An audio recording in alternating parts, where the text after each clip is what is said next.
Welcome back to WRPL. It's the podcast where we talk about all the things we are watching, reading, playing, and listening to. My name's Ben. And I'm Steve. Congratulations, Steve. We made it to 100 episodes. We went from 0 followers to about, 23, 24. So hey, we got to do this a couple more times. We could after maybe. This episode, though, I think we're going to reach a wider audience because this is a very special episode. We're talking about a very special person. Our favorite person. Our favorite person who's been mentioned on the podcast many, many times. You know him. You love him.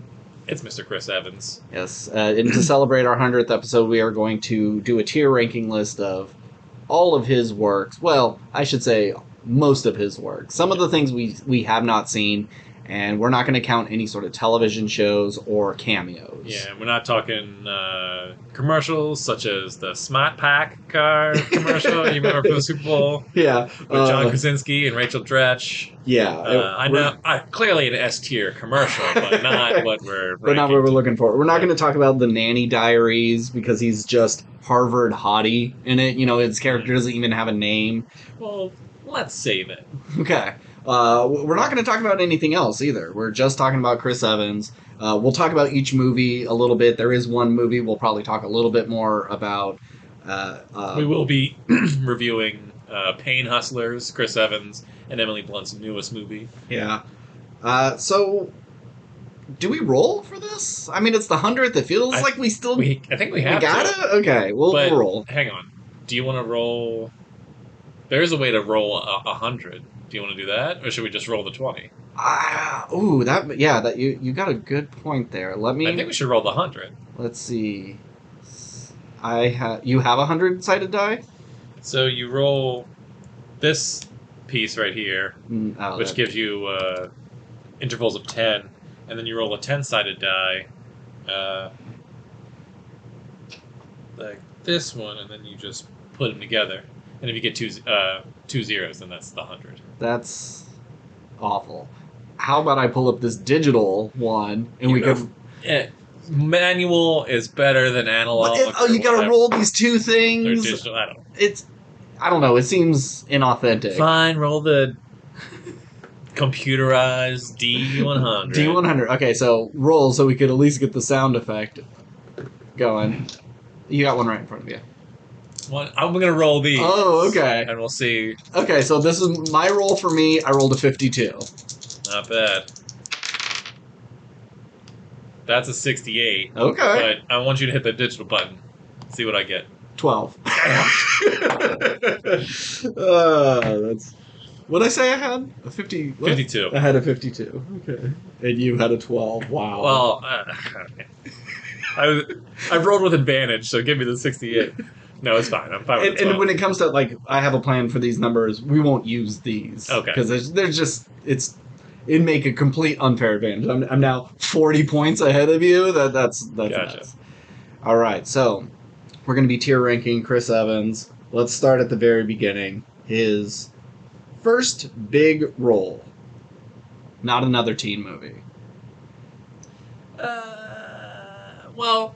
What? That's his first big role, but technically his first movie was The Newcomers. Sure, we're talking all the movies. We're talking all of them. He's in. Have you seen this? No. Okay, so The Newcomers, skip. It's a skip tier. Well, yeah. Do we have? Because sometimes you go on YouTube or whatever and you see these tier lists, and it's like S blah blah blah, and then there's just like never seen, yes, or unseen, or unfortunately. I'll write it down. The Newcomers. Yeah. Start from the beginning. All right. I apologize. In A. Okay. Okay, so his first true lead performance, the thing that kind of put him on the map, is one of his earliest roles, and it is Not Another Teen Movie as Jake Weiler. I love this movie. Yeah. Here's what I wanted to talk to you about, which is a crazy one to start off with. Yeah. Because I think you and I have spoke at length about this movie on this podcast, how much we love it. Now, this tier ranking that we're doing, is it based on simply how we feel about it, or how we judge it as a film in itself? Yeah, we're not ranking his performance. We can... That can be an aspect of it. We can factor that in, but this is... How good is this movie? Okay. So it's not... Is it our favorite? how good it I is. mean, your favoritism, your bias can play into Okay. it, but this is our ranking of how good is this movie? Hmm. Well, Because that's kind of subjective when it comes to a parody comedy. yeah. Some jokes don't work for some people. Like there's a part in here where a pipe breaks and all Hmm. this shit sprays all over a teacher. It's not a great joke. No, It's it's the worst part of that movie. But everything else is legitimately funny. And even regardless of parody or knowing what it's parodying, it's just good. Like there's the doofy guy who's supposed to be Chris Klein hmm from American Pie, and he's just doing his little do a dee da da, and while he's combing his hair or something, and it's just parodying a specific scene in American Pie when he's joining the like a cappella group or whatever, right. and it's so goofy on its own that you don't even have to know what it is referencing to. Yeah, I mean, this movie has brought us many, many laughs, and it's Mm-hmm. hard to. I mean, obviously, we're going to rank it very high. We'll see where we put it in a minute. Uh, yeah, and Chris Evans in this movie, like, what a great start to your career in Yeah. terms of like you had one movie before this where you Mm-hmm. were a Just a teen, kid. Yeah. and then maybe probably a couple like television roles or Mm-hmm. whatever, Few. and then just knock out of the park in terms of.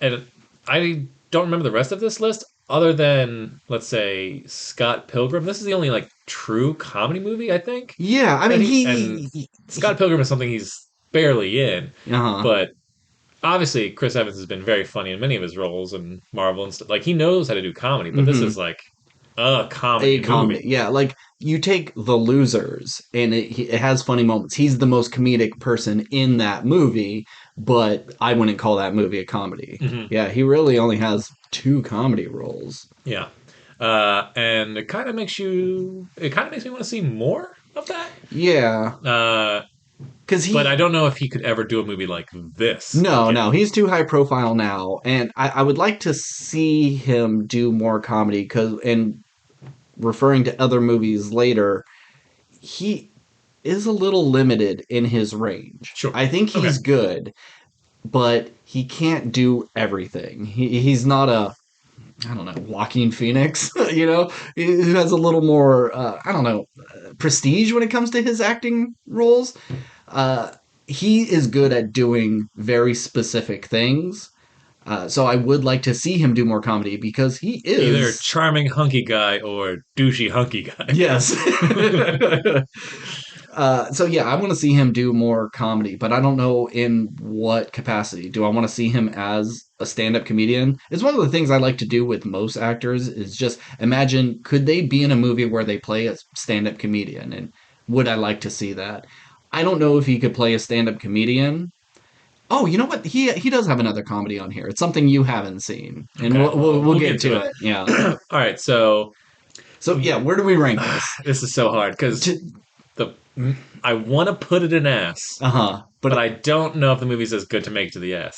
I think like But if I you're also I haven't thought about the other movies so hard enough. It was like, how many of the S movies are going to be up here? hmm But I'm going to give it an A, and I'm going to put it at the very top of A because I okay. don't know if anything will top it, but we'll see. I was thinking this is a B tier because parody movies are kind of a lower tier. You don't have to do as much work when it comes to writing new material because you're just aping off of other stuff. So as a movie, it's lower. As a comedy, it's also kind of lower because it's not wholly original. So, but I do love this movie. This is like one of my favorite roles he's had. But we're Hmm. not talking about his specific roles. It's the movie altogether. Well, if you're saying B and I'm Mm-hmm. saying A, that means it's A minus. So I think we got to put it in A. Okay, okay. We'll put it at A. And now we don't have an actual tier list going. We I didn't even look to see if one exists. We're just doing pen and paper on this. So within the A, we may talk about oh this is above this, below this, but There's no there's visual no. aspect. Yeah, I'm sorry. Can I just say for the YouTube thumbnail, can we actually put Chris Evans on here? Of Because course, yeah. the Instead of only just our logo. yeah, because all we have the Vampire Suck one, which actually Yeah, got us the most views. yeah. because there's an actual image on there. Exactly. So yeah. we should I just don't know how to Photoshop anything, but I'll find a good picture. Okay, I was gonna say let's just get Chris on. Do you want this movie as the picture, or do you get the picture of him looking at his own picture from this movie? I really need to learn Photoshop because that's so fucking lame. Because it's us talking about Chris Evans in Chris Evans stuff, so I feel like that's kind of a good image. Yeah, is just him smiling at himself. So the next thing on his list is something called Eastwick. It's only an hour long. I don't know what this is. If this is a short, if this is, I'm guessing that might have been a made-for-TV movie because I don't even have that on my list. So yeah, if it's a movie or a made-for-TV movie, we'll skip it. Skip it. Whatever. Yeah. The thing after that is Paperboy. It's a short. Nope. Skip. And then next big role, The Perfect Score. I haven't seen this movie since it came out, and you're looking at it. I'm going to say 2004 it came out. Yep. All right.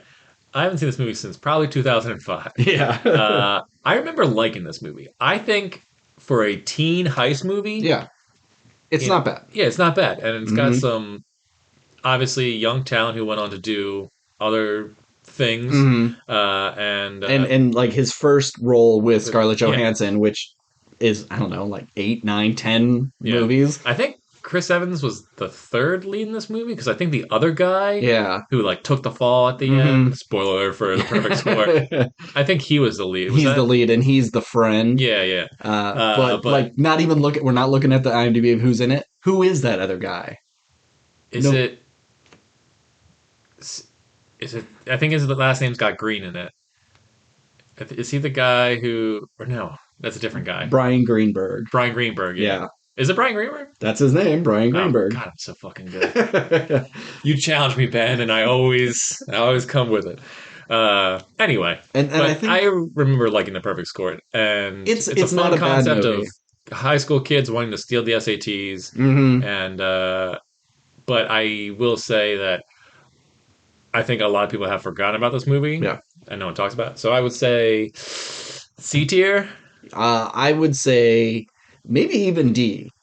Oh, because okay, he has a lot of good stuff on here. D and below is listed for like bad films, and I don't think this is a bad movie. Okay, I think it is a adequate film that you can enjoy. Like if it comes on, you can enjoy watching it. But it's forgettable. But you wouldn't want to own it on Blu-ray. Okay, I think a C is fine. We'll deal with that. So after that is Cellular. Funny little thing about Cellular. On the IMDb page, it has Cellular, and then it has Cellular deleted in alternative scenes. And Cellular has a 6.5, and the deleted scenes has a 7.5. How does a 6-minute deleted scene bonus feature on a DVD or Blu-ray, that's better than the entire fucking movie? That's better be some good scenes. Well, I think people just have... I've never seen someone see deleted scenes or like whatever, and they just go, "Oh man, I see why they cut that out." Most of the time, like, "Oh, that was a really funny bit. They should have kept it in." But they have no sense of. It's easy to see a scene and go, "That's fun, that's cool," but they don't, because you don't see it in the full context. Like, does it slow the pace down? Does it throw off? Does it make a joke that undercuts something else that happens later? Yeah. So it's easy to like the thing that never was. But anywho.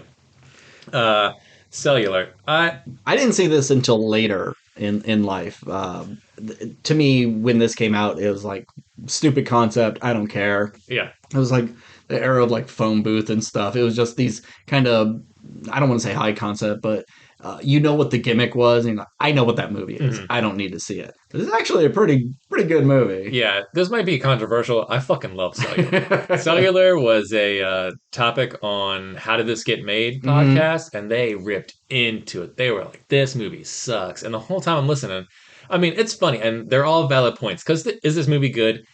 No, but do I really like this movie? Yeah, and does this movie kind of survive on the performance of Chris Evans? Yeah, and I think he's really fucking good in this movie. Because he starts really douchey and just like that sort of character he's been playing. It's an early 2000s surfer bro kind of character. But he grows. And his buddy is his buddy from Not Another Teen Movie. Yeah. Eric Christian Olsen. Yeah. Yeah, another name I remember. There you go. That's why you're here, Steve, because I can't remember shit. You're good with the names. You're good with the dates.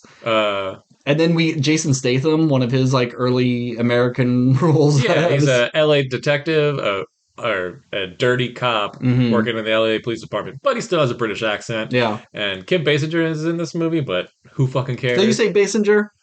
Basinger. I don't. Basinger. I've always Basinger? said it's Kim Basinger. I don't know. Basinger, Bassinger, Bassinger. I don't know. I think it's Basinger. I just say what I say, man. I don't put any thought behind Words it. come out. Yeah. I think this movie is severely underrated Mm-hmm. and deserves some credit. But is it a weak film? Yeah, in execution, sure, and there's probably some plot holes in there. But I'm going to give this movie a C. Yeah. I can't see it going any higher than a C. No. But it definitely doesn't deserve to be labeled as a bad film. No, not at all. All right, next one is Fierce People from 2005. I'm assuming you have not seen this one. I have not. Yeah.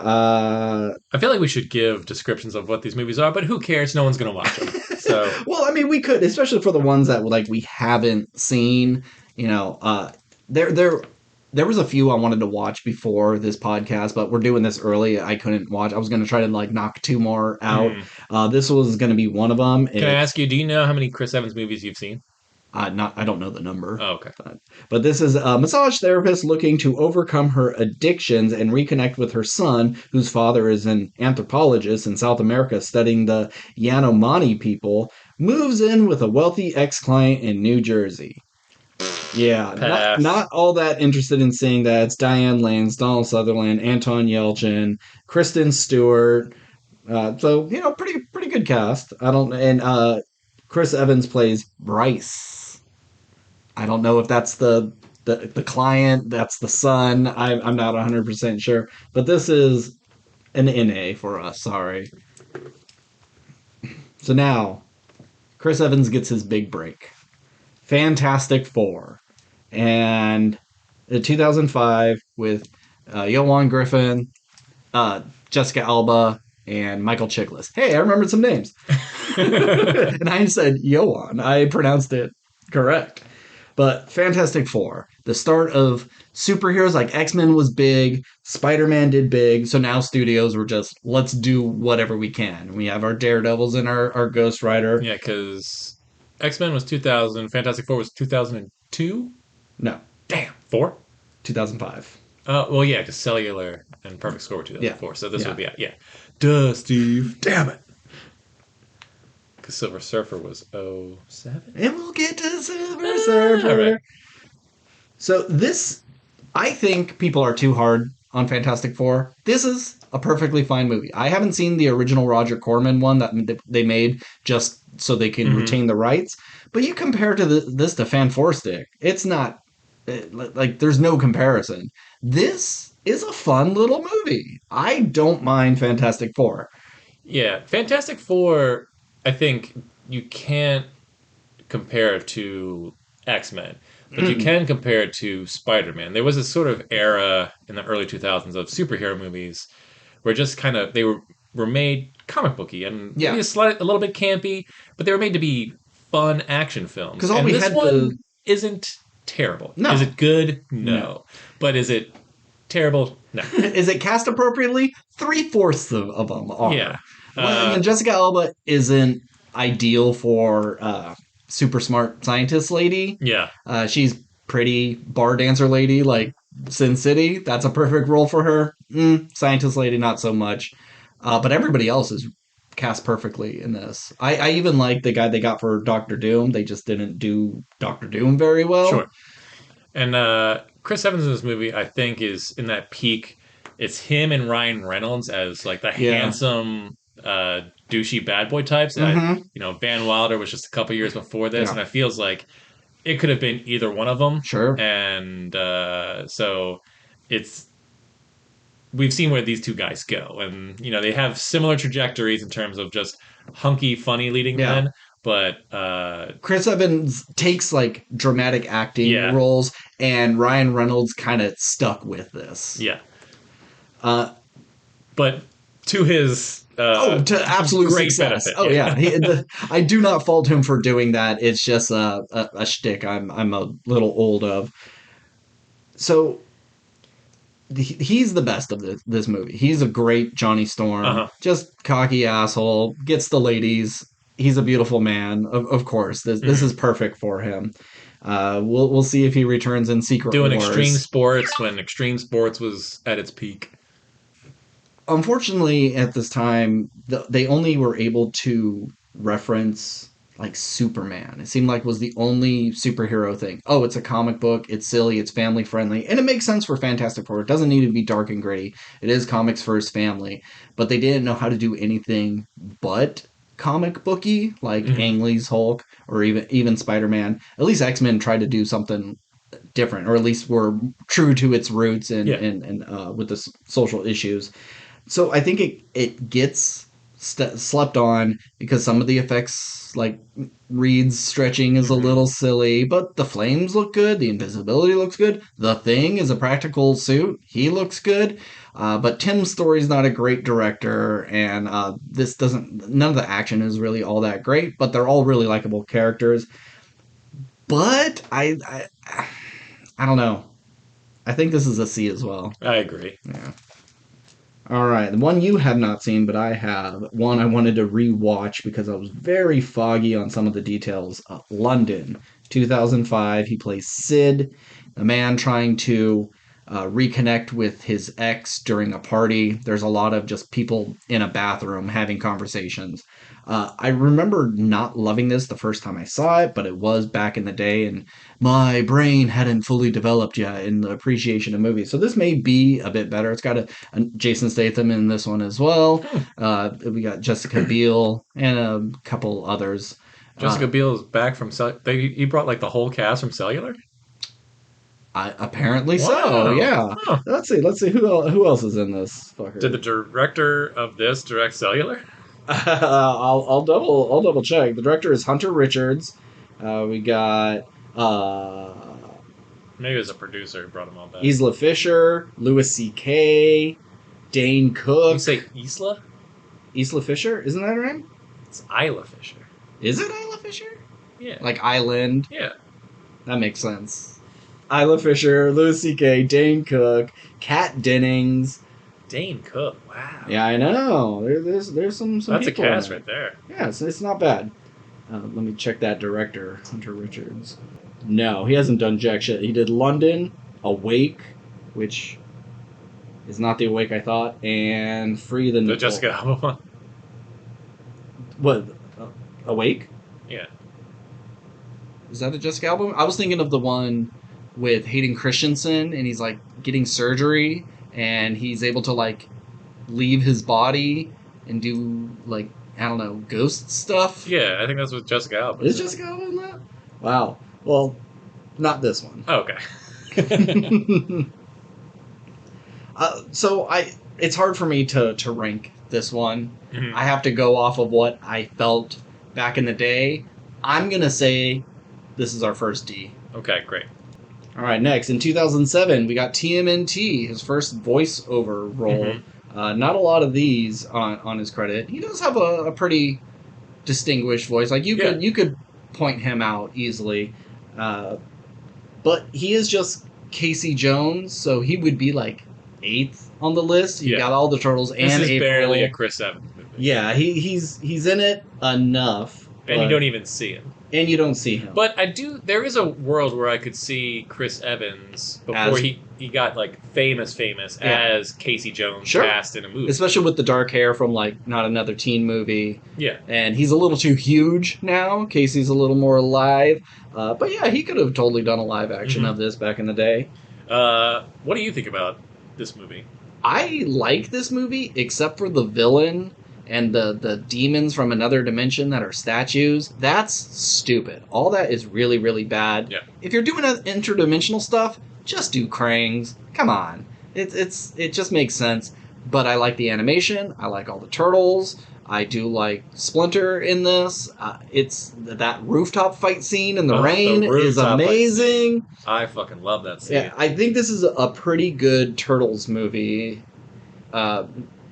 Yeah, but is it the worst Turtles movie? Because you're not beating the live action, and the new one is pretty damn good. Yeah, I remember seeing this movie and going, I really like this movie because I think they did some really great stuff with the turtles, and like I agree that the statue army or whatever from another dimension I did not care about, but like Leo going to Brazil and becoming like this ninja in the jungle to like learn to become a better leader. Fucking cool. Raph going solo and becoming the last Ronin. Cool. Yeah. Mikey's doing birthday parties dressed as a turtle. Like they all did their own thing and then came back together, and it just Raph's constant like Raph and Leo's relationship has always been my favorite because it's always been kind of contesting who should kind of lead the group, or like, you know, why Raph is so angry all the time, and you know, Leo doubting himself. It all works so well, and then it gets bogged down in this like world-ending plot or whatever. Who cares? But, do you know who does the voice of the bad guy? Do you remember? I'm gonna say Clancy Brown. That's a very good guess because he is that go-to voice. No, it's actually Patrick Stewart. He was really? the wealthy billionaire guy. Is Clancy Brown in this? You know what? Let's. I mean, I get bonus points if he's in it. I know. Kevin Smith is. He plays the like cook. Remember, there's like a little red one, and it attacks some cook in a diner, and he goes, "Whoa, Black Betty, blam blam, whoa, Black Betty." Yeah, that part. That was Kevin Smith. Do you know who April was? Zoe Saldana. I have no idea. No, Sarah Michelle Gellar. And we got Lawrence Fishburne as the narrator. Nolan North's in it. John DiMaggio's in it. All the Kevin Michael Richards, Fred Tastacore, D. Bradley Baker. You know, everybody. Jim Cummings. I mean, fucking Winnie the Pooh's in everybody this. but Clancy Brown. Everyone but Clancy Brown. Sorry, I thought he might have been one of the statues. Yeah. Okay. So, it's like I want to give it a C, but I could also be okay with it being D. I'm going to go C. Yeah, I think C's fair. All right, now here's a movie. Now we're getting to some of the good shit. Sunshine, 2007. Have you seen Sunshine? Of course I've seen Sunshine. This movie fucking rocks. Yeah. I love it. I don't love the very end. Yeah, the very ending. Where it turns into like a slasher sort of movie. But It's still, the last time I watched it, I didn't hate it as much as initially. Because that's only like the last 10 minutes of the movie, right? Nah, it's a little more, it's like the last act, you know? Oh, okay. It's been a while since I've seen Sunshine, but I think Sunshine was one of those movies that I caught on IFC or the Sundance Channel or something like that. Because I definitely didn't see it in theaters. And I was like, oh, this seems interesting, and was just blown away. This movie's fucking dope. Yeah. And special effects wise, it's beautiful. They just covered it on Corridor Crew, talking about you know, how hard it was to make the sun effects, and this is a stellar cast as well. You got Benedict Wong, that New Zealand dude whose name Clifton Collins Jr. No, that's a different guy. Cliff Curtis. Yeah. Rose Byrne. Cillian Murphy. Yep. And then there's one other. There's an Asian lady. Got me there. Oh. But you know, they got to reignite the sun. Silly concept. But this is a Danny Boyle movie. Yeah. Train Spotting and 28 Days Later, Danny Boyle made a weird sci-fi movie. It's excellent. And it feels like real sci-fi and not a crazy, like, just like Supernova or so. I don't know if you've ever seen Supernova with Angela Bassett, I believe. I did not. It's bad. Or even something crazy like Riddick, you know, one of the Pitch Black movies. Yeah. I think some of the best sci-fi stuff is simple in its ideas, but, you know, big in its execution. I think this is one of those movies. Yeah. And yeah, I think if there was anything to keep it out of the S tier, it would be the ending. Yeah. But in terms of, I think, quality Chris Evans movies, and Chris Evans is great in this movie too. Playing like the leader, or the captain of the crew, or whatever, and he has like a really kind of awesome spoiler alert, they all die. Yeah. But they save the day. Yeah. And his sacrifice death scene is pretty awesome. Yeah. So I want to give it an S as well, but I do think it's A. Yeah, I'm okay with that. All right, so his first returning role, Silver Surfer 2, Rise... Jesus Christ. Fantastic Four 2, Rise of the Silver Surfer. Jeez Louise. I know they have to, but it feels weird having a Fantastic Four sequel where they call it Fantastic Fantastic Four. It doesn't say 2. I just said Oh, it was. okay. No, it's Fantastic Four: Okay, Rise of the then that Silver makes sense. Surfer. Never mind. I take it back. A better movie than the first. Yes. It's actually rated lower on Really? IMDb. Fantastic Four is a 5.7. This is a 5.6. Not much, but Disagree, but okay. 100%. Lawrence Fishburne as the surfer is Great. good voice, and then Doug Jones does the body work. It's a little darker. We get kind of a fun, kind of like what the Marvels did with the body swapping thing, but now when they touch each other, they swap powers, and then they get to all touch each other at the end, and now you get a kind of a Super Scroll, or at least what the Super Scroll does in the comics, take all the Fantastic Four powers and puts it all in Johnny so he could give big punches to Doctor Doom. Bad things about this movie: Doctor Doom didn't need to be in it.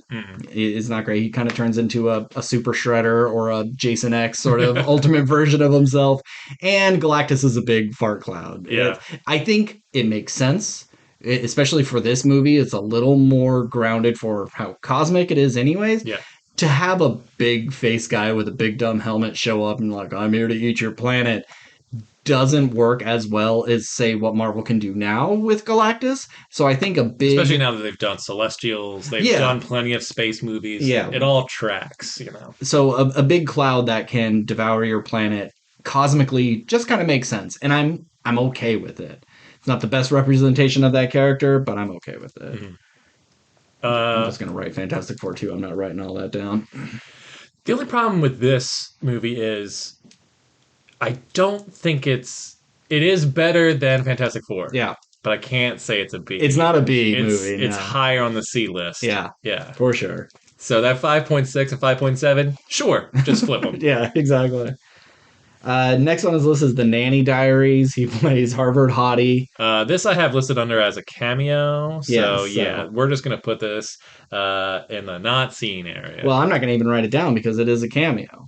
You know, okay, it's not an actual role. Cameos. No, because like later on he has cameos in a couple of movies. They're not really roles for him. Yeah. We'll talk about them, but I'm not going to even bother writing it down.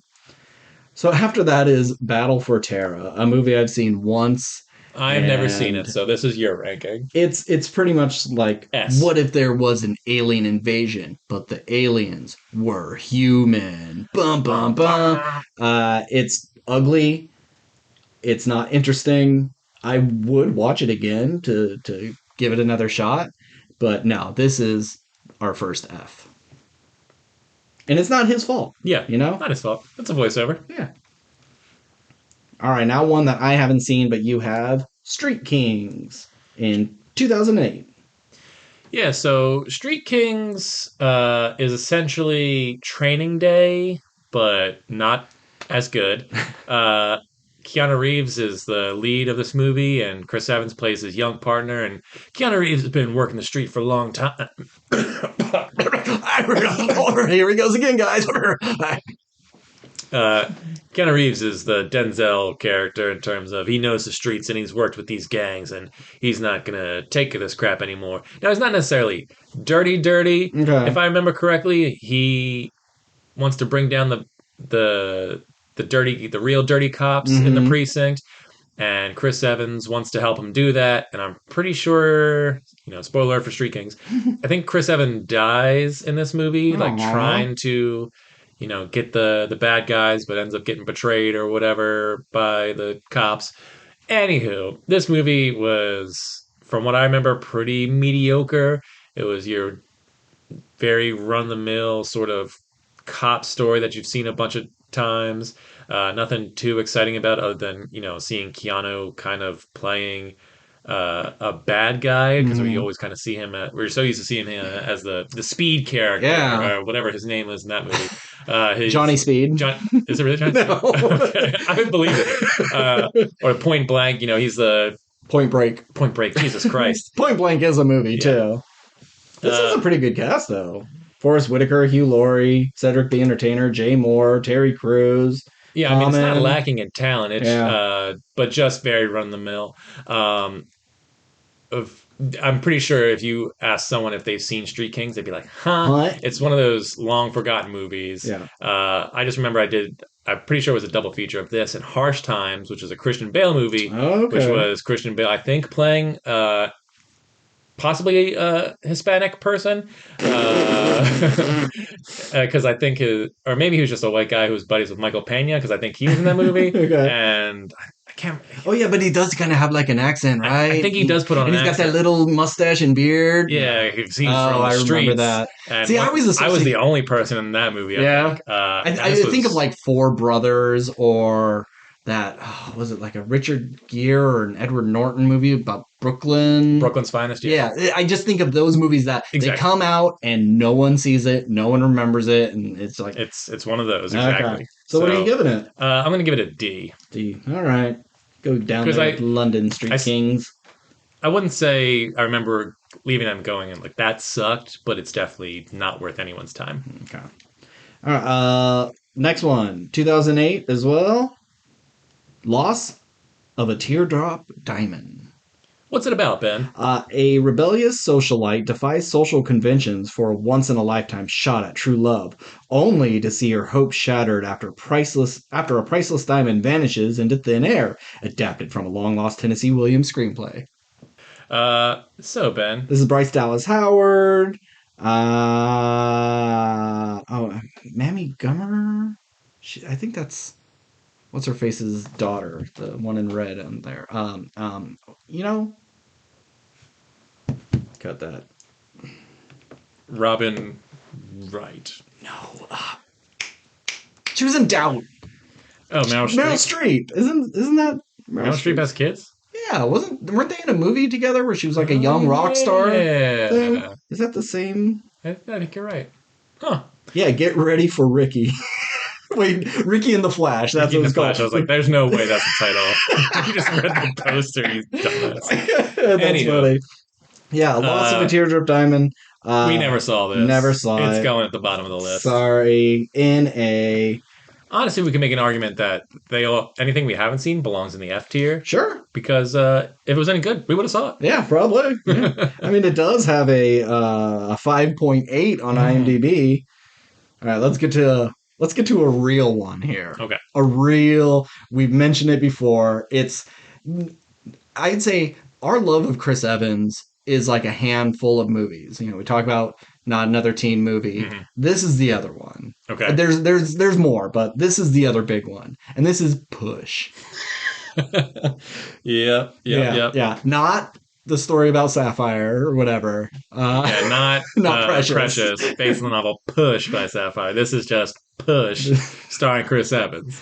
And Dakota Fanning, and then once again, Cliff Curtis. He's doing a lot of recurring roles with his people. Yeah. I fucking love this movie, and I'm so sad that it never got a sequel or its trilogy that they wanted. Yeah, I mean, I see why this movie didn't take off, but this movie is, I think, one of those movies that would come on TV and you wouldn't. You're like, oh, fine, I'll check this out, and then by the end you go, no, it's actually pretty good. Yeah.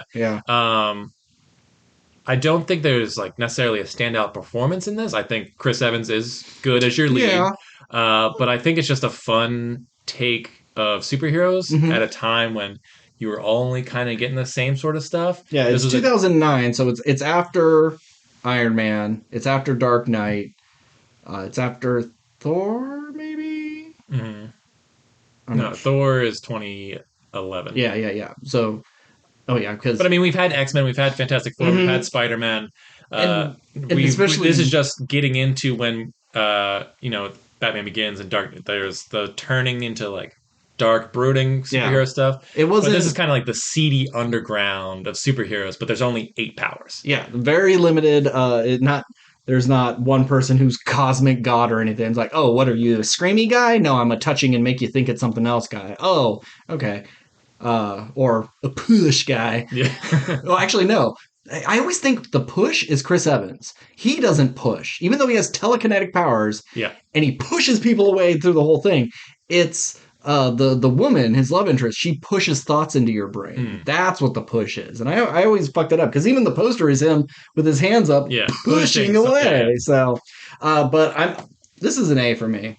A? I'm putting it as an A. This is because it's not just like a fun Chris Evans movie. This is a good movie. This is something different in a time where superhero movies didn't do this. I think it deserves to stand up a little higher. I think it has to be B. I don't think. Well, if you look at all the other factors of this movie in terms of do people like this movie? Most people don't. Was it critically successful? I don't remember. So, did it make money?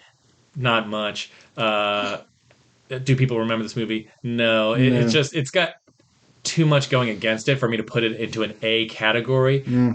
For you and I liking it, sure, it's an A. But in terms of if you factor in everything, I think it's just a B. And the fact that we like it and is some really cool scenes and fun lore to the world, I think that solidifies it in the B area. All right, you can have it as a B. That's fine. A high B though, B plus. All right, next up, 2010, The Losers. His third comic book movie so far because we only got the Dude's two. crushing in the comic book Yeah, department. he there's so many of them, and it's like nothing but comic book movies. Yeah, there's the Scream Queens who do a bunch of different horror movies throughout their career. Yeah, Chris Evans, I think, might be the only or one of the very few like comic guys. Yeah, just because he's just been in so many of them. He really has. The other one, Ryan Reynolds. Deadpool and Paperman. I don't know that doesn't really count as a superhero movie, but he plays a superhero in it. Yeah, but Green Lantern as well. Blade. And Blade, yeah, it's like so you do have some of these people like they really did have Zoe Saldana's in this as well, Yeah, so and she's in a bunch of comic book stuff too, and Jeffrey Dean Morgan, he's in Walking Dead. So well, I guess when you make 100 superhero movies a year, there's more than okay. I take back my former statement. I would like to see a list of like who has done the most comic book movies, cameos. It doesn't sequels. It doesn't matter who has been in something that has been in a comic book form more than anybody else. Probably Samuel Jackson. Yeah, maybe. Yeah. Anyway, The Losers. I remember liking this movie, but not loving it. But I remember Chris Evans is the best part of this movie by far. Yeah, you remember he has to like take his pants off or something in an elevator, and the office ladies are all like, "Ew, tee." I remember him having some funny quips. Once again, making this that Ryan Reynolds comparison. I was just like, this is a Deadpool-esque character. Yeah. But I remember his sniper scene with the finger guns was really fun. I just from a sheer it's been so long since I've seen this movie and I don't remember much from it. I would put it in the C category. I would put this higher as a B. I think this is more than just an average action movie. I think this is pretty good. Okay. Well, since you gave me Push at a B, I'll give you The Losers at a B. At a B. Yeah. Okay. There's a song that they use I'd say at least 3 times when like Zoe Saldana and Jeffrey Dean Morgan are getting it on, and it's like you got a fever, and it's a bad song, and so it comes up and like okay this is just supposed to be kind of sexy, and then they'll use it again, and I don't know it hits like a comedy beat, and it makes me laugh every time I see it. Next. Another 2010 movie, Scott Pilgrim versus the World. Don't even have to talk about it. We know where it goes, but let's talk about it anyways. So if there was anything that was going to bump this down the list, is the fact that Chris Evans is in this movie for 3 minutes. Sure. It's Chris Evans is integral to the plot. But is he's barely a factor into this movie. Sure. That being said, but he's one of the funniest parts. It's one of the best parts of the movie for sure. Once again, kills it. And I've seen interviews with him where he talks about how this is probably his favorite project he's ever done, and he loves working with the cast. And he came back for the animated thing. He did that live read during COVID. Like, he does love this movie, despite the fact that he's 10th lead in this movie, essentially. Yeah. But you and I, we love this movie with a passion. It's one of our favorite movies of all time, and certainly that year, one of top 5. Absolutely, I think it was my number one. Yeah. So, could it be A? Because he's barely in it. Sure. Are we going to give it an S?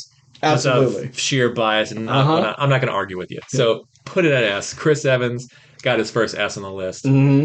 Scott Pilgrim vs. the World. I like to think that this is Jake Weiler from Not Another Teen Movie grown up. Like, he didn't learn a lesson, and he just got worse and more douchey and went to Hollywood. I could see that, yeah. And I say that mainly because he has dark hair in both of these. And there's so many great jokes in this film, but some of the jokes that I think most people miss are like the poster taglines Sure, for yeah. his fake movies. I Mm-hmm. always love fake movies in movies, Yeah. and yeah, Lucas Lee is an all-time great douchebag. Next on the list, the other one I was going to try to watch, Puncture. This is the only one on the list where I was like, I would like to watch this before this, but I never really had a chance. Yeah, unfortunate. Let me give you a little quick synopsis of this. A David and Goliath law drama about a drug-addicted lawyer who takes on a health supply corporation while battling his own personal demons. I think his first drug movie. He has a couple on these where drugs are kind of A factor. a factor in all of it. Well, I know this one is based on true story. I watched the trailer a week or two ago, just kind of like, let me remind myself just to make sure, because I've seen the poster so many times, mainly from looking at Chris Evans' IMDb page of just him looking disheveled. Yeah, holding a needle in his hand. And I just knew he was playing a lawyer, but it's based on a true story where he goes after a mega corporation or whatever. And it seems like it might actually be a pretty decent film. Yeah, got 6.8. You and I have not seen it, No. So unfortunately, it's gone at the bottom of the list. Unfortunately. But now, the thing he's probably most known for, or at least anybody younger than us, will know what he's from. Captain America, the first Avenger. So let me take a beat here. Are Okay. we ranking each Captain America movie, or we Yes. just rank... Okay, I thought we were just going to put it all in one category. No, because they are all different. They are. Okay. Here we go, We then. don't have to go in No, depth it's on fine. all of them, but... Of all the Captain... Most people don't like this movie that Yeah. much. I strongly disagree. Everyone talks about Iron Man being one of the all-time best Yeah, you're a hater. MCU movies. It's a good origin story, but I think compared to stuff that's happened now, it's nowhere near the top. And I'm not saying this movie is either, but I think it's better than Iron Man, in my opinion. Yeah.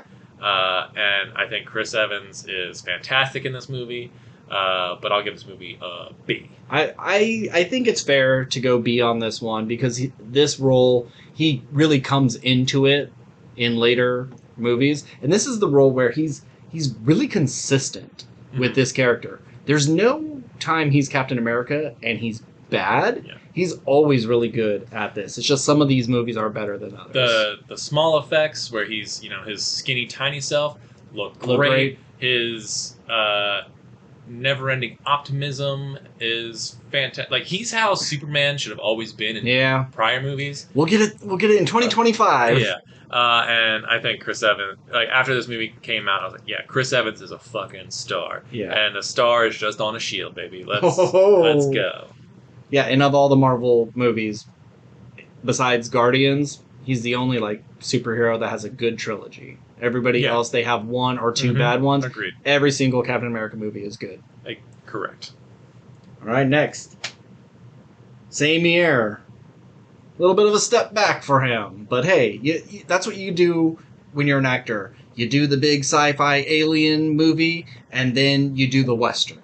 You do the romantic comedy, and then you do the horror movie. You want to show your range and do different things. And so this is the other comedy on his list, What's Your Number, with Anna Faris. A movie whose concept is about, 10 years too late. If this was an early 2000 movie, people, I think, would have eaten this up. But it's pretty much Anna Faris is a huge slut, and she gets shamed for it the entire movie.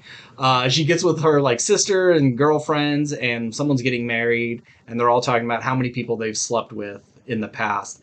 And some of the women are like, "Oh, you're gonna hate me. I've slept with 4. Oh, you're so bad." And her number's 19 or something. Yeah, because the only thing I remember from this movie and I think it's just from the trailer. Didn't she see an article? She read like some Cosmopolitan article that said if you don't get married by your 20th, 20th, yeah. person, Yeah. then you're never going to get married or fall in love or whatever. So she's like, oh, I've had 19. Yeah. The next person has to be the one. Yeah. Or maybe I can go back to all my exes and see maybe one of those were the one and I skipped on them. So she's meeting up with like. It's just a stupid concept. It is. It's such a dumb concept.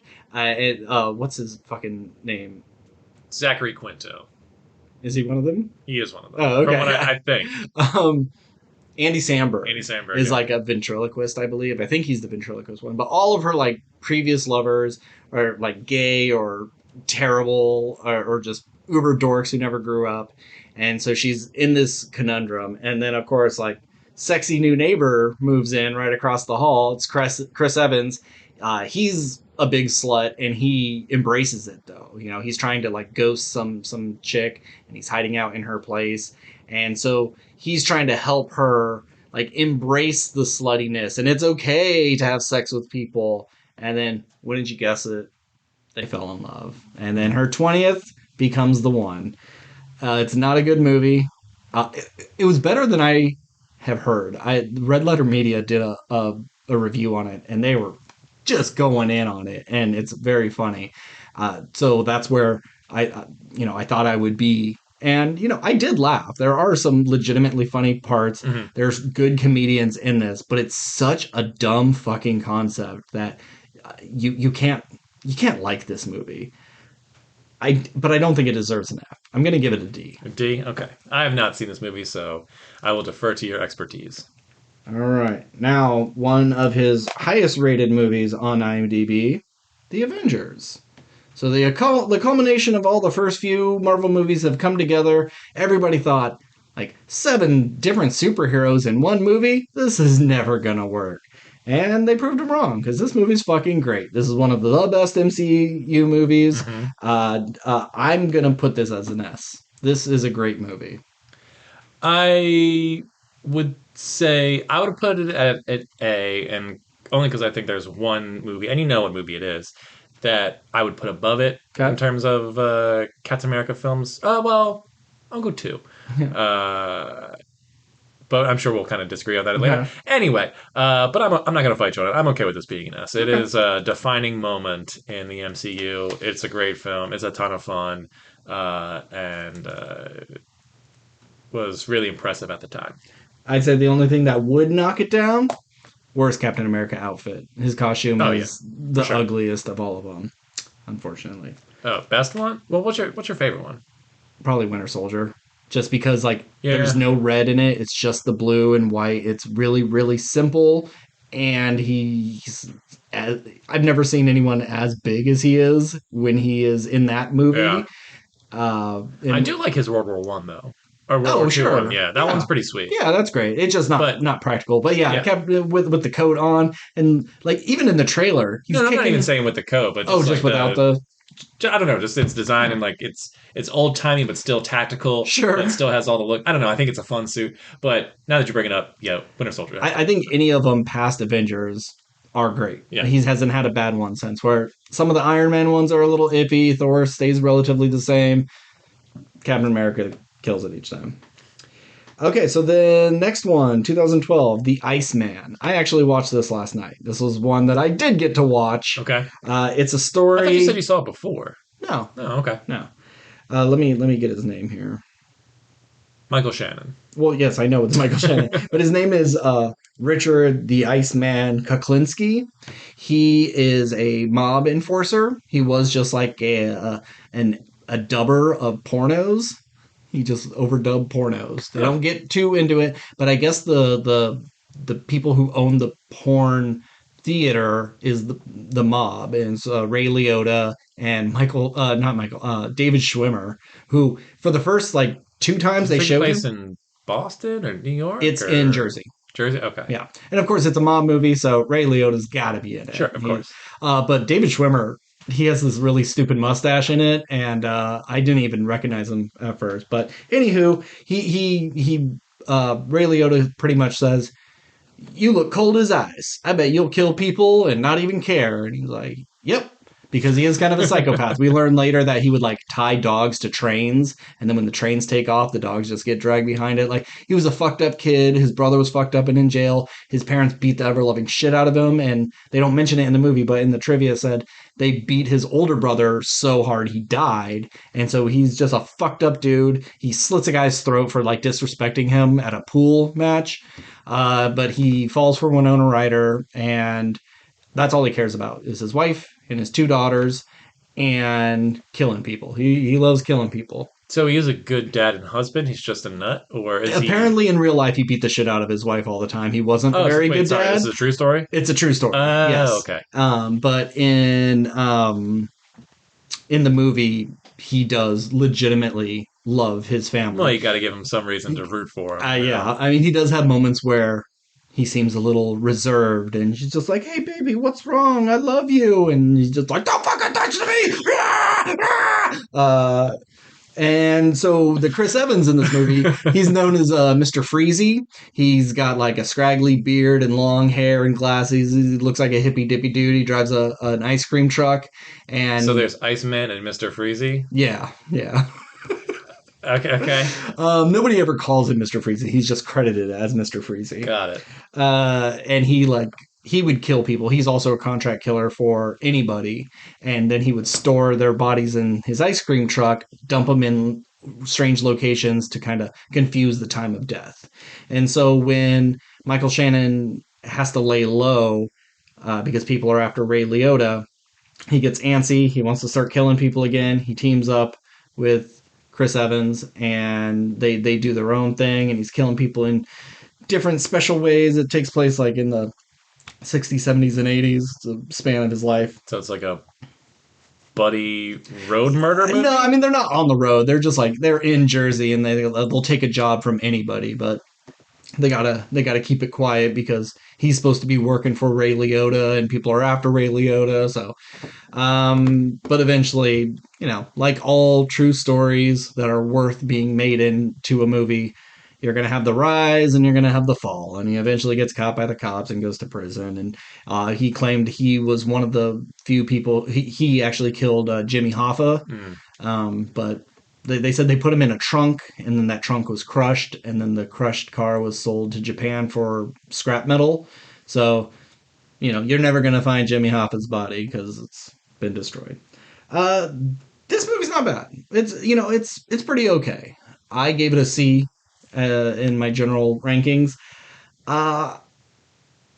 If you've seen a mob movie like this, you've kind of seen them all. It doesn't do anything very different, anything else, but I think it's well made. How was Chris Evans as Mr. Freezy? I like him because we don't get to see him as like a bad guy as often. We see him as like a bad dude, but I don't know a douchey dude, but like an actual murderer, we don't see that. Like we will get to one a little bit later where he's a bad guy, but he's pretty good. It's just so hard to see Chris Evans not as a handsome dude. Like, no, you would never wear your hair like this and never have this beard because you're Chris Evans. You're too beautiful to ever look this disheveled. Yeah, it's like watching Don't Worry, Darling, and then you see Harry Styles in his suit and tie in the real world. It's like, you really just gave him long hair and like kind of greasy. Yep. But it's, now he's ugly. It's like, it's still fucking Harry Styles. Yeah, exactly.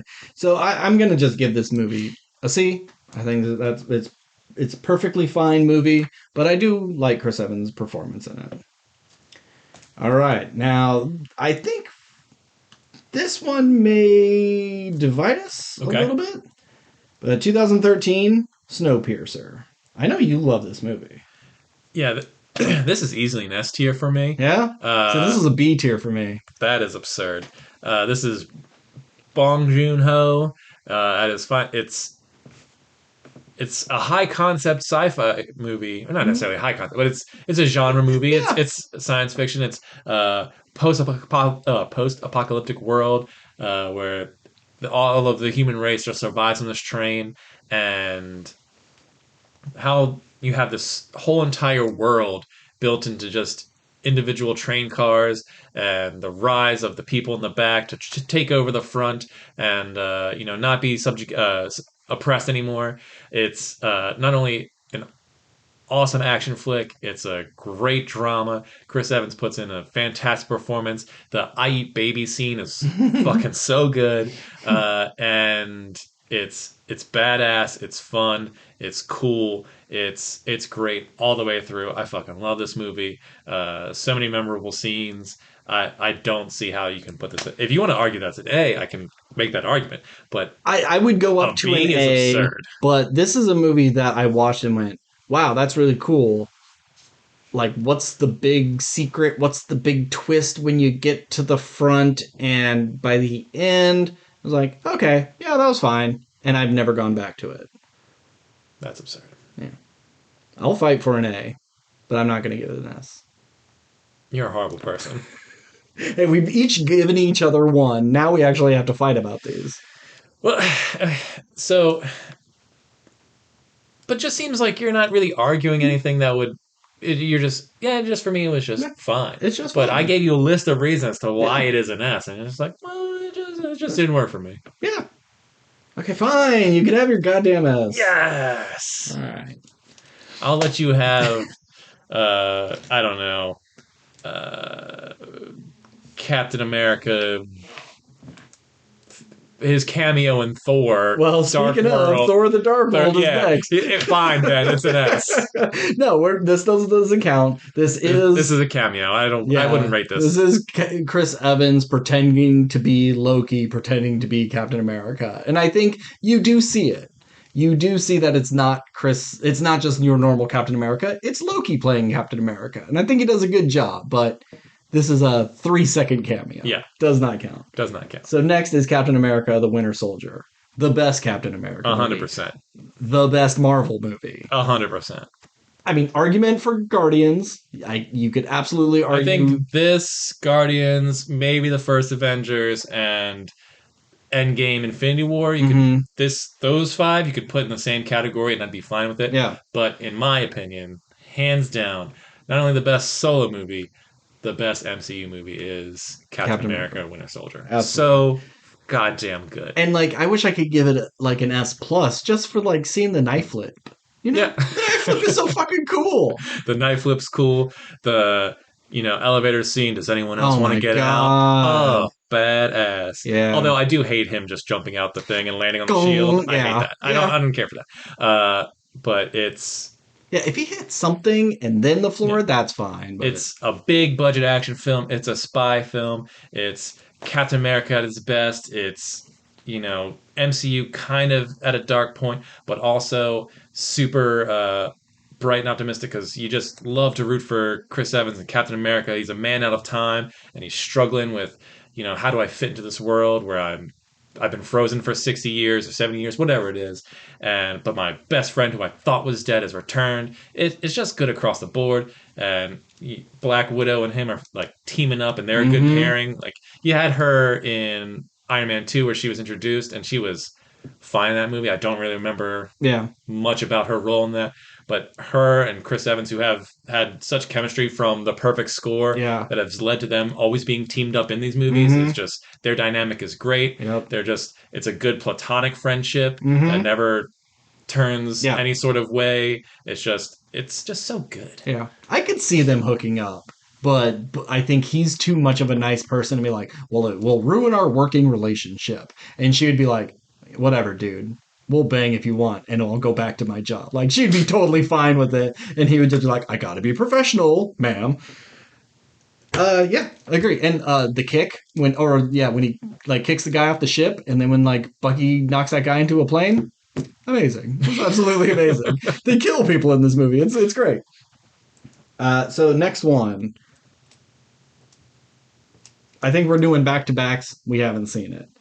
Before We Go, 2014. I have seen Before We Go. Yeah. All right, give us a lowdown. Directed by Chris Evans. Oh, really? It's his only directing credit. Okay. If I remember correctly. This is a story of a trumpet player who meets a girl who's at a train station who I think misses her train to get home, and they kind of just spend the night together. Who's the girl? Alice Eve. Oh, okay. Yeah. And this is a movie I watched solely because I like Chris Evans, and he's an it's his first directing thing. I always want to watch a director's first movie to see if they got the chops or if they suck or whatever. Especially if they're an actor. Yeah. And for a first film, this movie's solid. It's a romance movie, but they don't actually ever hook up. They just have, it's those two people who find each other and have kind of a beautiful night together, and there's always they end up in a hotel room, and they're like, well, they do this thing, and then the next morning she gets on a train, and you find out that she has a husband. But why does she go with this guy? Just to have a place to stay, waiting for her train? Because she missed her train, she doesn't have a place to stay, and I think she got off a train before and like lost her wallet. So she has no money, nowhere to go, and Chris Evans is just a nice guy, and they kind of have this fun adventure of a night together. And I think she was getting on the train to leave her husband, but technically she's still married, so they don't do anything. Okay. And it's just, the movie kind of ends where, will they ever see each other again? But it's a very sweet, nice movie, and it's pretty well directed. I don't know if Chris Evans will ever do another one. I can't remember if he had a super positive experience or the stress of making a movie was too much. Whatever it was. But yeah, it's Chris Evans, at peak, nice guy, charming dude, but he's not ever douchey. He's not ever like pushy. He's not trying to take advantage of her. He's not trying to take advantage. He just wants to help out another human being, and they just have a nice time together. So it's a very sweet, nice movie. But it is a movie that I don't think anyone other than me has seen. And, it's not a movie I'd be like, you gotta see it, or if you love Chris Evans, check this out. So I'm gonna give this movie a C, but if you have nothing better to do, and you like cute stories of two people who just enjoy each other's company, check out Before We Go. Okay. Next up is Playing It Cool. I have seen Playing It Cool. Really? I have, yeah. Oh my god. Good for you. This movie is low-key great. Really? Okay. Yeah. Oh, Yohan Griffith is in it. Okay. Martin Starr, Anthony Mackie, Luke Wilson, Aubrey Plaza, Topher Grace, Michelle Monaghan. Yeah. God damn. So, that movie with Paul Rudd and Amy Poehler? Amy Poehler, where it kind of is a parody. It's a parody of romance movies. Yes, and they love that movie. Yeah. It's very... what's that called? It's like a double entendre. Before You Know. They Came Together? They Came Together, yeah. Yeah. They Came Together is great. This is sort of like that, where it's sort of meta and self-referential, and it's more of a straight-up comedy, but it's a romantic comedy. And if you watch the trailer doesn't do it any justice. It makes it look like every sort of generic boy meets girl story, but really it's not. And it's been a while since I've seen it, so I can't remember specifics. But there is like a big scene at the end where he runs into this giant crowd, and the crowd's just like, "Go get the girl!" And it's like really big and absurd. And there's points where I think he like talks to his inner voice, and he's got a fedora on and smoking cigarettes, kind of like a not necessarily like a neo-noir detective or whatever, but almost like a sleazy jazz musician type. It's just like, just bang the girl, man, and forget about her, whatever. I really don't remember all the inner details, but I just remember going, this movie's really fucking funny. And I don't think anyone saw it because they just thought, oh, generic romance movie. We've seen this thing before. But the trailer doesn't sell the movie on what it actually is. And Playing It Cool, I think, is actually really good. So I'm going to give it a B. Okay. Well, I thought we were not going to have anything to say about that. I've seen 30 Chris Evans movies. Next, Avengers: Age of Ultron. I think this movie has aged well. People didn't love it when it first came out. I think it's still pretty good. But of all the big Avengers movies, this is the weakest one. To me, this is a B. Yeah. Low B. Yeah. And then we have a run of Marvel stuff. He was in that suit for a while. I say a run, but it's really three things. Cameo in Ant-Man. I don't remember a cameo in Ant-Man. I don't either. Yeah. It might have been was it a flashback of just like, oh, when I met Cap? I don't know. Well, if he was in it, or no, what it was him and Mackie, I think. Oh, I mean, yeah, he does. Or was that the end of Ultron? I guess that had to be... Ant-Man was because that would have been Ultron. for Winter Soldier, right? This is after Winter Soldier. Yeah. Well, when was the end tag with him and Falcon, and they're talking to... Oh, that's Ant-Man. It's... Yeah. Wait, is it? Oh, because they... because that's for pulls Civil War. Yeah. Yeah, that's because the next one is... So it's not really canon. Yeah, All it's right. Captain America Civil War, the third Captain America movie, a very good Captain America movie. Essentially, an Avengers movie. film. Yeah. I think he gets a little overshadowed with the introduction of Black Panther and Tony's in it. It's like it's hard for him to stand out. It's barely Captain America movie, but he is still the front man. It's still his film, and it's still a pretty good one. Yeah, so I'm happy and dark. Yeah. I'd say this is an A. Yeah, I agree. All right, another one I haven't seen. We take a little comic book break. Mm-hmm. For The Gifted, Gifted. The Gifted was the X-Men show on Fox that didn't get past season 1 or season 2. Well, I wouldn't necessarily recommend this movie to you because you have a cold, dead heart. Yep. But I would also recommend it to you because you love Jenny Slate. That's true. She is the love interest in this movie, but it's not really a love story between him and Jenny Slate. It's a love story between him and this little girl, and I don't mean that in a creepy way. I mean, this little girl is his niece that he takes care of after his sister dies, and his niece is a genius. And McKenna Grace, right? McKenna Grace, who's great in everything. And this movie is so sweet and adorable and charming because Chris Evans is kind of like a struggling father figure to this girl and wants to do everything right by her, but his aunt wants to take her away because she can do better in my care and all that stuff. And Octavia Spencer is in this as sort of his loving neighbor who babysits McKenna Grace from time to time.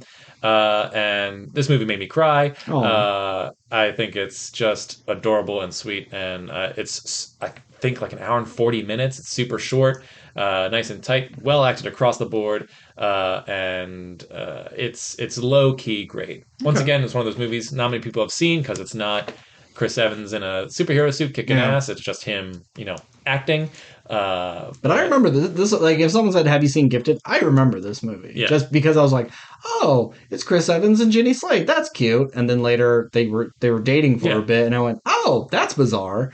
And so it's always stuck in my head. But haven't seen it. The Gifted, I think, was on my top 10 of that year. Okay. I really enjoyed Gifted quite a bit. So what are you going to give it? I'm going to give it... You know what? Fuck it. I'm going to give it an A. Oh, shit. Not many movies make me cry. This one did. All right. So now back to the comic book movies. Infinity War. One of the best Marvel movies. Sure. I think it's better than Endgame. I'm giving this an S. Because if we're talking about movies... Sure. Like Infinity War was a game changer in its... And for how much people said, oh, regular Avengers, how are you going to do 7 superheroes in one? Like, well, try 45. They threw everything at it and it still worked. Yeah.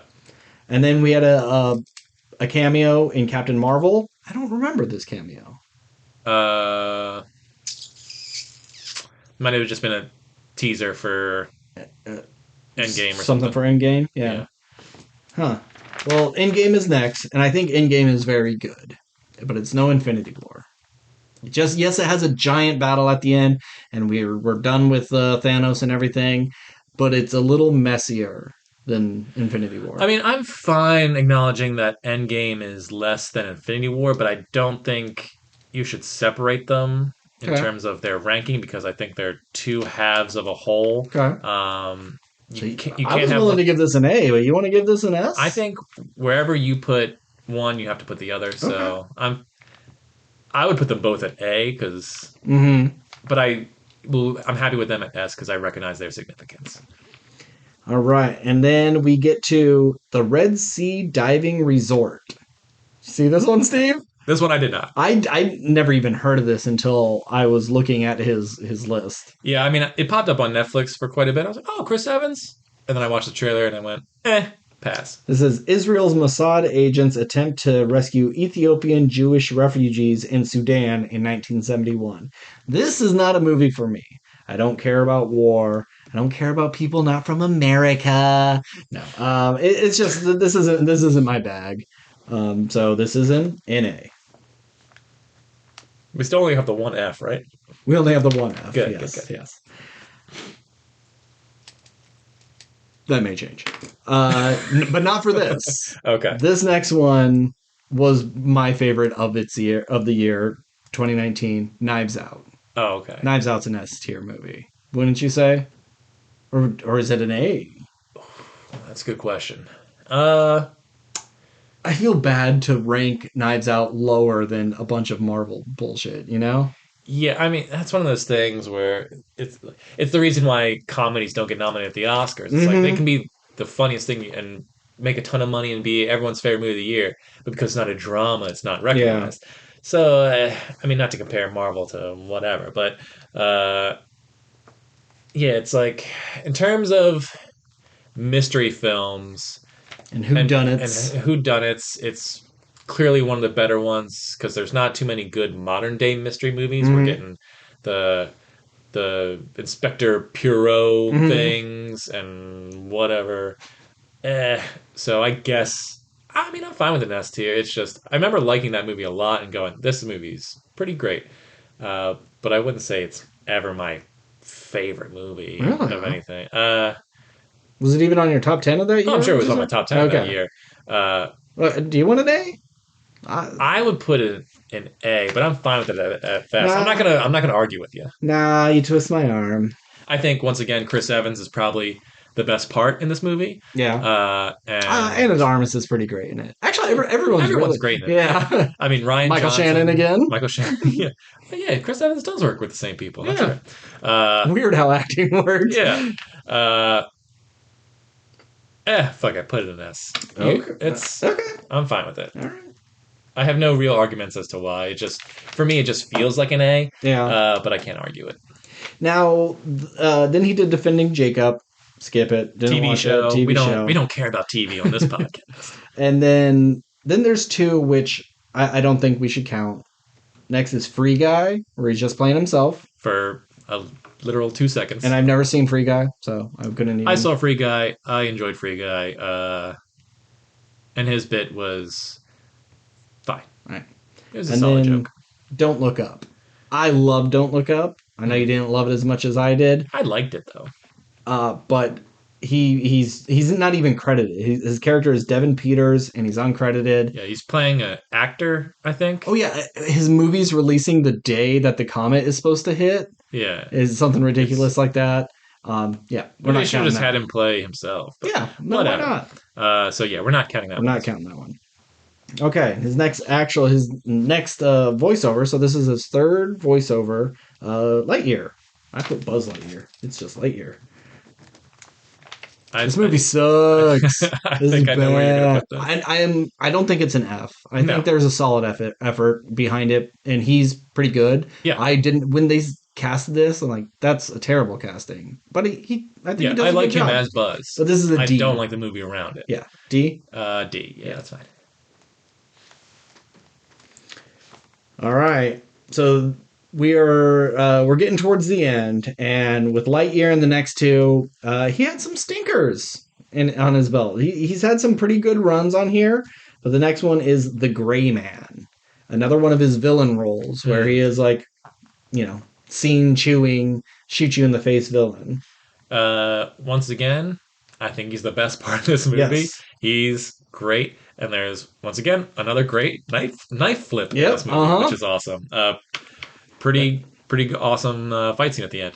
That being said, the rest of this movie, and I saw this movie, this was last year, right? 2022. Yeah, I don't remember a goddamn thing about this movie. There was a tram fight where someone has like a minigun, I think, and blows away a train. Yeah, I remember Ryan Gosling running on top of a bus that I think was crashing into a building that was whatever. I remember thinking this movie was okay, but it was... I've seen it before. Yeah. You know what? The opening fight scene with the fireworks, I think that was pretty cool. Yeah. I think this is a D. Nah. You think a C? You would put this on the same level as a Before We Go or Fantastic Four? Yeah, I wouldn't say it was... Or Cellular? It was perfectly watchable. Cellular? You're saying it's as good as Cellular? You know what? My wife loves Ryan Gosling, so I'm going to put it a D.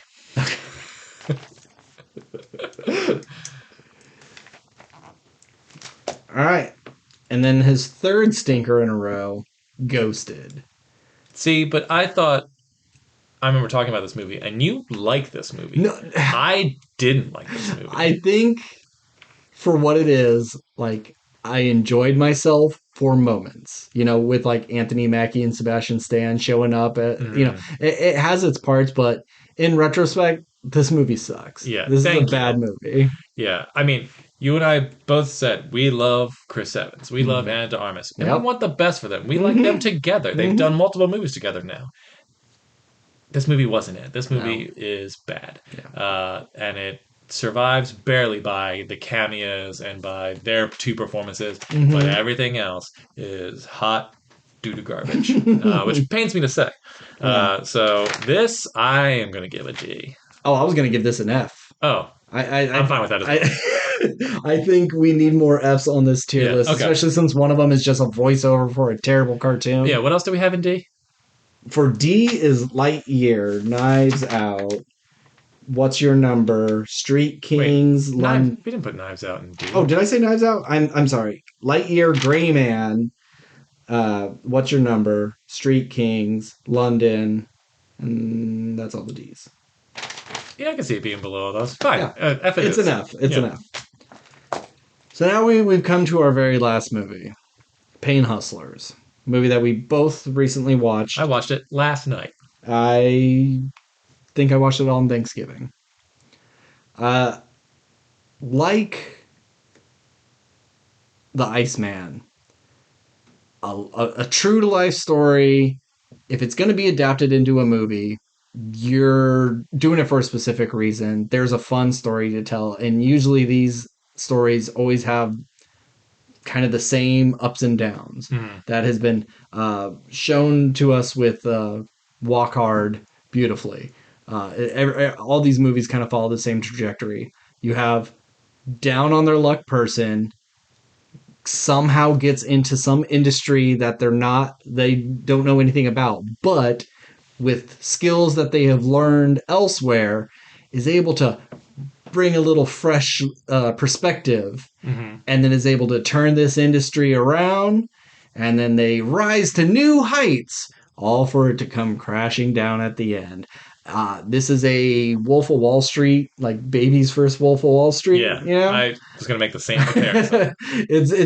You've seen this before.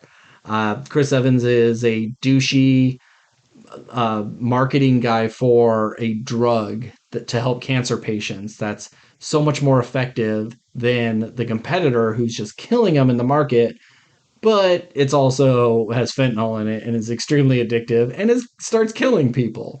And Emily Blunt was completely unaware of this. She trusted the studies, and she trusted Chris Evans, but they're willing to do whatever it takes to make the sales.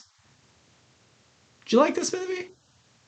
For the most part, I did. Yeah. I thought it was pretty well paced. It wasn't until the last, I want to say, 30 minutes where I was like, all right, we can kind of Let's wrap this up. Because it's all the rise stuff that's all really fun. And then once it kind of gets to everything's starting to crash down, we're just getting to, well, now we need to know legal stuff and political stuff or whatever.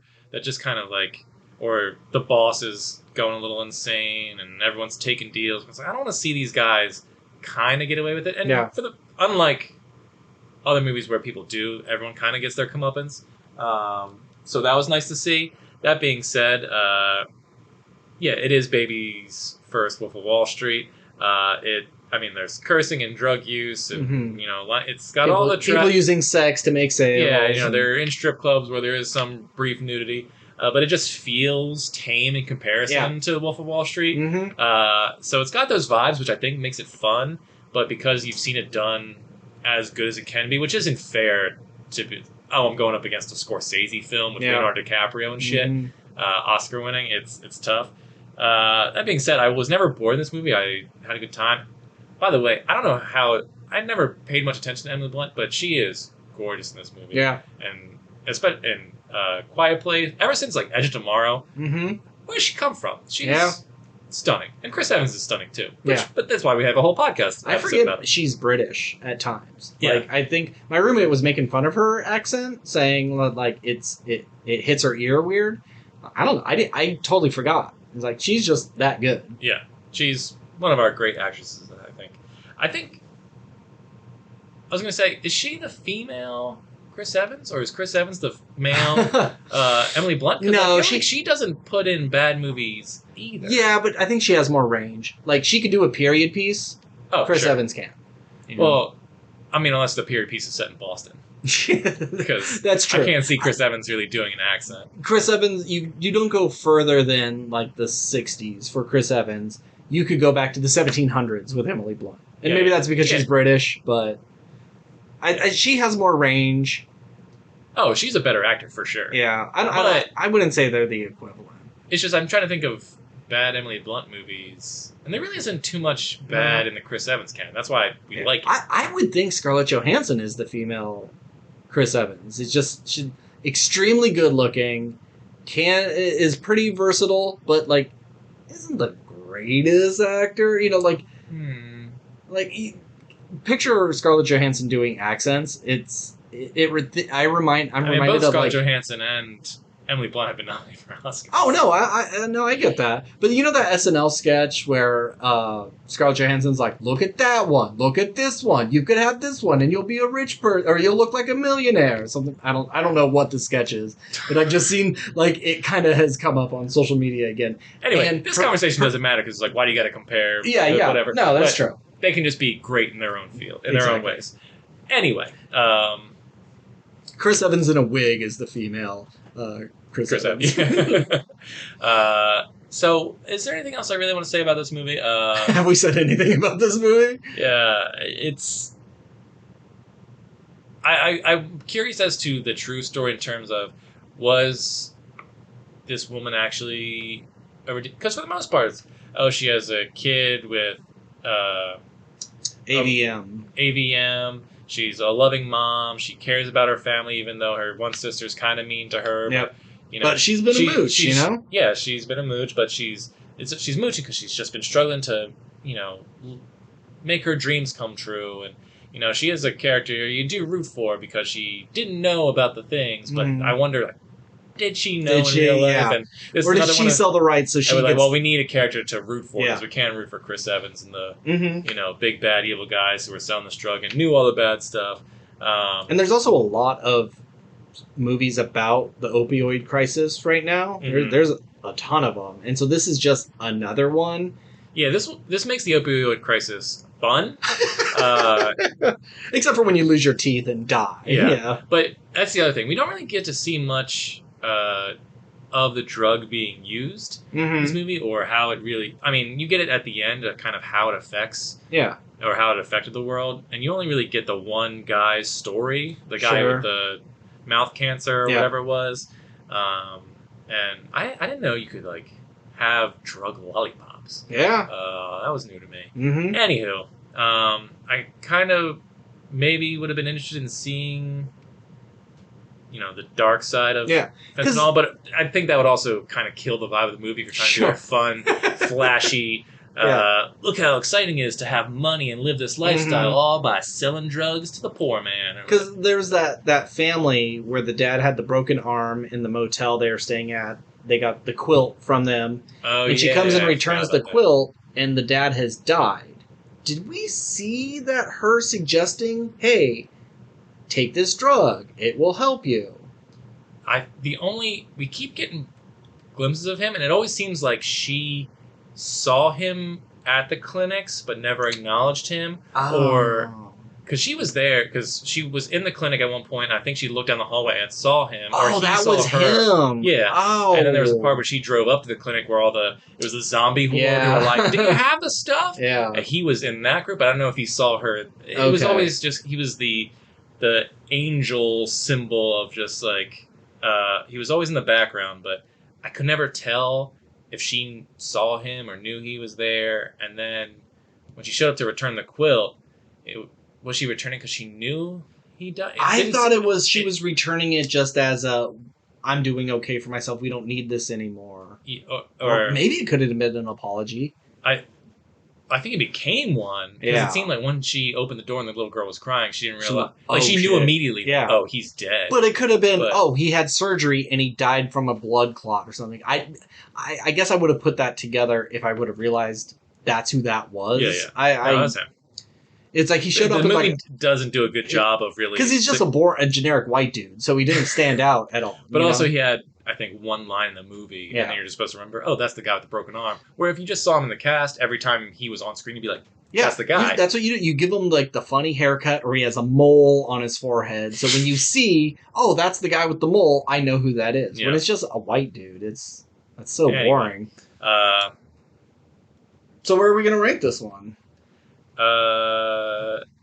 I guess we got to go C because I don't dislike this movie. No. I'd happily rewatch it again with my wife because I had a good time, but at the same time, I wouldn't necessarily say it's a must see or I'd recommend it. Well, there's nothing about Chris Evans' performance where I was like, oh, this is a great Chris Evans thing. The main important thing is how do we feel about Chris Evans in this? So it's just a C. It's perfectly acceptable, but other movies do it better. Yeah, and I think when it comes to Chris Evans, he either needs to be nice or he needs to be absolutely awful. I think Knives Out, he walks that line where kind of a douche, you think he's trying to help, but he's actually a murderer. We need a gray man where he's just chomping at the bit, wanting to kill you, or he's Captain America and he's a good boy. This sort of like, yeah, he's a bad guy, but he's just doing it for greedy reasons. Like he's not, he doesn't push it far enough. And so I think he's a little limited and maybe he wasn't best for this role, but he was fine.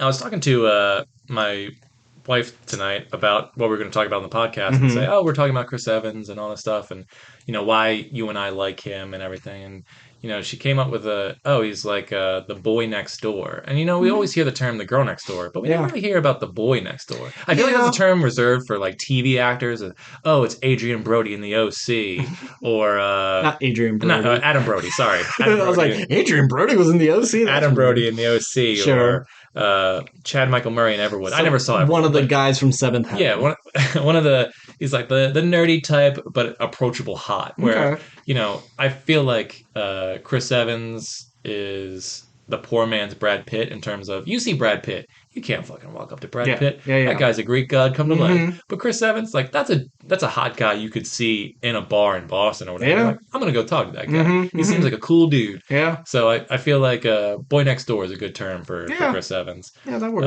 That being said, 2022 Sexiest Man Alive. Yeah. Got married this year. Yeah. Things seem to be going pretty well for Chris Evans. I think so. There's nothing on his IMDb as something upcoming. Oh, really? So, he has nothing in the works, at least that has been updated.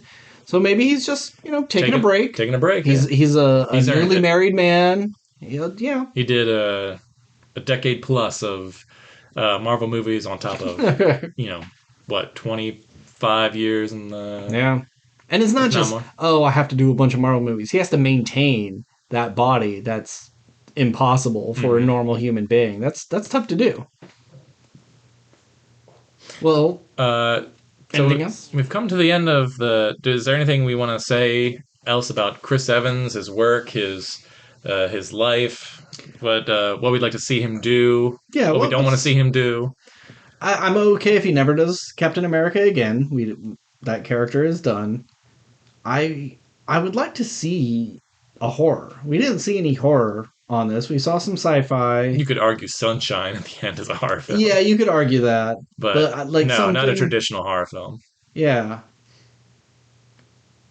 Yeah, but the sad part is I can only see him being in like a Exorcist Resurrection, whatever the fucking new one is. Yeah. I can see where he's just the dad of a daughter who's going through a thing. Yeah, which I don't want to see. And he's too old to play like Teens in the Woods and a killer's coming after you. I think he would do like an indie film like It Follows. I think the best we can hope for is he'll do like an Eggers movie or a who did Midsummer?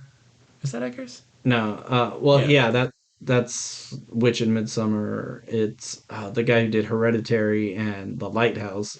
Astor. Yeah, Ari I could Aster. see Evans doing an Aster or an Eggers film. Okay. Uh, so it's like a mix of actual good horror and Mm-hmm. like weird indie shit. Yeah. But yeah, I don't know if Oh. that's in the. I don't want to see him. I don't want to see him do Megan 2. You know,